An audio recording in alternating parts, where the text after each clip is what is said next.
PoK में blackout पर चिंता व्यक्त की गई है, जहां पीओके में पिछले कुछ दिनों से इंटरनेट सेवाएं बंद हैं।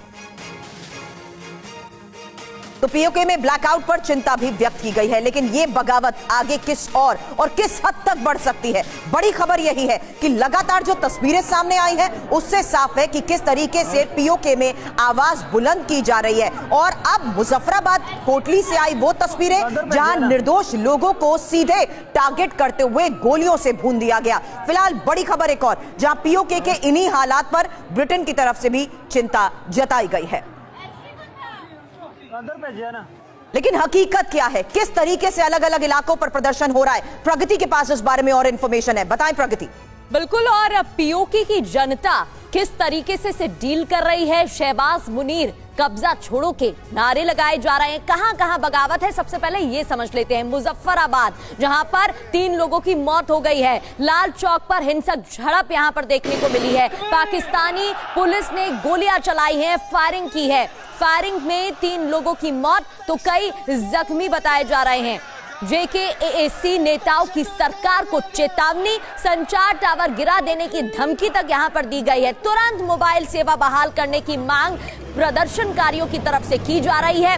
अब बात कोटली की करते हैं। यहां पर भी वही हालात हैं। प्रशासन की प्रदर्शन रोकने की कोशिश नाकाम होती दिख रही है। प्रदर्शनकारियों ने अपना मार्च जारी रखा है और चेतावनी दी है कि उनकी मांगे पूरी नहीं होंगी तब तक इसी तरीके से प्रदर्शन जारी रहेगा। बात रावलकोट की करेंगे, जहां सरकार के खिलाफ सड़क पर लोग उतरे हुए हैं। तो रावलकोट में भी ऐसे ही हालात बने हुए हैं। सरकार के खिलाफ कई बड़ी जनसभाएं यहां पर की गई हैं। कश्मीर के संसाधनों पर हक की मांग की जा रही है। अब बात बाग की, यहां पर भी प्रोटेस्ट जारी है। पुलिस प्रदर्शनकारियों में हिंसक झड़पें हुई हैं। पुलिस की तरफ से फायरिंग की गई है। लोगों ने पुलिस जवानों को पकड़ा है। तो यहां पर भी वही हालात बने हुए हैं। सुरभि, हालांकि मांग क्या है, क्योंकि पीओके के बागी की मांग है पेट्रोल डीजल की कीमत कम हो। जो लूट नीति शब्द हमने शुरुआत में इस्तेमाल किया, किस तरीके से इसी का विरोध जताते हुए सब सड़क पर आ गए। मांग है पेट्रोल डीजल की कीमत कम हो,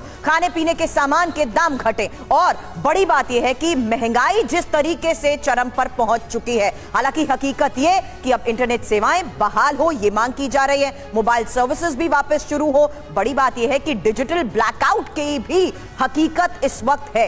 आरक्षित 12 सीटें समाप्त की जाएं, स्थानीय समुदाय के लिए नीतियां बने और स्थानीय लोगों को भी तवज्जो जिस तरीके से नहीं दी जा रही है। यही वजह है कि प्रगति पिछले कई महीनों से हो रहा प्रदर्शन आज और ज्यादा उग्र हो चुका है। और बिल्कुल इसका असर सरकार पर भी देखने को मिल रहा है। श्याम कुमार सर, एक तरफ बीएलए की तरफ से लगातार प्रहार हो रहे हैं, पीओके में प्रदर्शन देखने को मिल रहा है। सरकार, पाकिस्तानी सरकार की तो टेंशन बढ़ गई है और उसका असर भी देखने को मिल रहा है। इंटरनेट सेवाएं बंद की जा रही हैं।